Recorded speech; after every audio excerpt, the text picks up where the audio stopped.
Hi, today I'm with new Realme 11 Pro Plus and I'll show you how to hide photos in gallery on this device. So open first the gallery application, select one from the photos and click here to hide. Well, now we should set a privacy password first, so click to set password, enter 6 digits or use the different password and pattern time.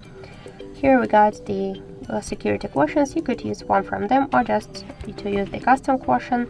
So tap on the right upper corner, click to get it. You could use fingerprint or face recognition if you use these unlock methods. Then just tap to images and videos, click to plus, select your photo, click set as private, and we just successfully set this photo as private. So how to hide your hidden photos? You could hide how to find your hidden photos.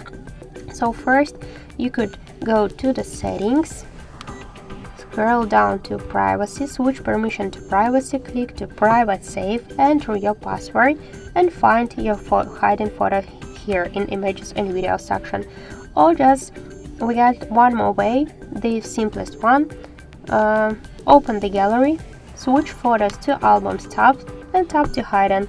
Just enter your privacy password and you'll find your hidden photo. To unhide your hidden photos, select them, click to set as public, switch to your camera roll for example, and we could see the message that we set it successfully as the public. So that's it, thank you for watching, and if you find this video helpful, leave thumbs up and subscribe.